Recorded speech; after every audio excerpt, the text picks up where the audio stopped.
महाभारत पौराणिक काल का सबसे बड़ा युद्ध माना जाता है। इसमें कई योद्धाओं को वीर गति प्राप्त हुई थी। क्या आपको पता है कि उनकी पत्नियां यानी कि विधवाओं का क्या हुआ था? इस युद्ध में लाखों योद्धाएं मारे गए थे। इस युद्ध को भारत में योद्धाओं से खाली कर देने वाला युद्ध भी माना जाता है। इस युद्ध में लाखों योद्धा वीर गति को प्राप्त हुए थे। तो उसके बाद उनकी पत्नियों का क्या हुआ था, यानी कि उन विधवाओं का क्या हुआ था, आइए जानते हैं इस वीडियो में। तो दोस्तों, अभी तक आपने हमारे चैनल को सब्सक्राइब नहीं किया है तो प्लीज सब्सक्राइब जरूर करें और बेल आइकन ऑल पर जरूर दबाएं ताकि ऐसे ही नॉलेजेबल वीडियो आपको सबसे पहले मिले।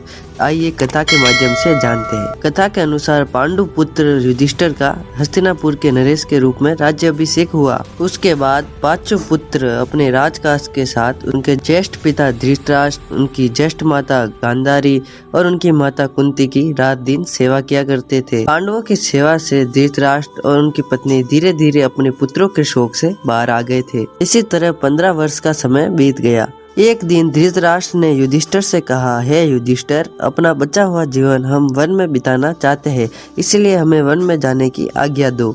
अपने ज्येष्ठ पिता की बातें सुनकर युधिष्ठिर दुखी हो गए, लेकिन विदुर के समझाने पर युधिष्ठिर ने धृतराष्ट्र सहित गांधारी और माता कुंती को वन में जाने की आज्ञा दे दी। उसके अगले दिन कुंती, गांधारी, धृतराष्ट्र और संजय और विदुर सन्यासी का रूप धारण कर वन को प्रस्थान कर गए। उसके बाद अब पांचों पांडव अपनी प्रजा की सेवा में लगे रहते थे। पांडवों की सेवा से उनकी प्रजा तो खुशहाल थी, लेकिन युद्ध में मरे योद्धाओं की पत्नियां यानी कि विधवाएं अक्सर रोया करती थी, पर इसका आभास अपने राजा युधिष्ठिर को न होने देती। कुछ दिन के बाद पांडवों में सबसे छोटे सहदेव को अपनी माता कुंती से मिलने की इच्छा हुई। सहदेव ने अपनी इच्छा को शेष चारों पांडवों से जाकर कहा। सहदेव की बातें सुनकर शेष सभी पांडवों के मन में भी माता कुंती से मिलने की इच्छा जागृत हुई।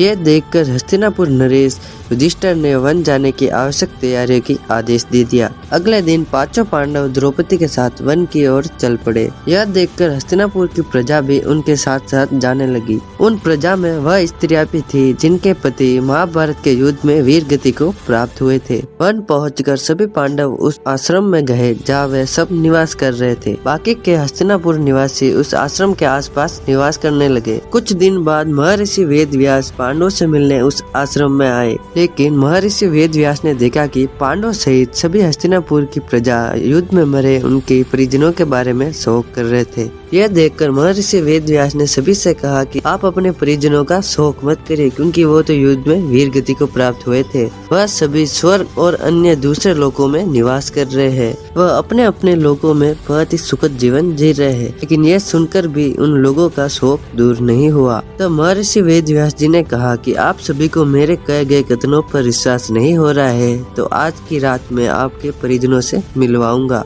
यह सुनकर पांडवों सहित पूरी हस्तिनापुर की प्रजा के चेहरे पर हल्की सी मुस्कुराहट नजर आई। जिस आश्रम के आसपास सभी निवास कर रहे थे वह गंगा नदी के तट पर था।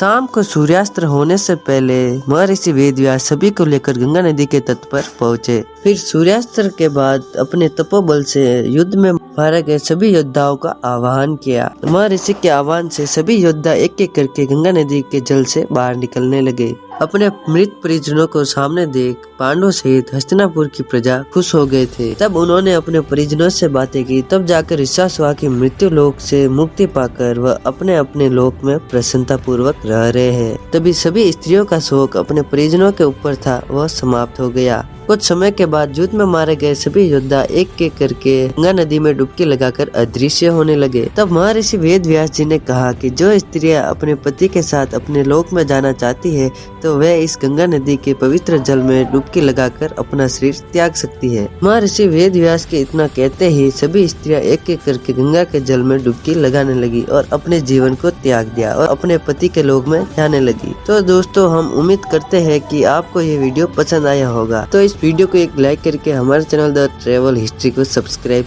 जरूर करें। तो दोस्तों, मिलते हैं अगले वीडियो में। तब तक के लिए देखते रहिए विभिन्न ज्ञान की मिस्ट्री द ट्रेवल हिस्ट्री।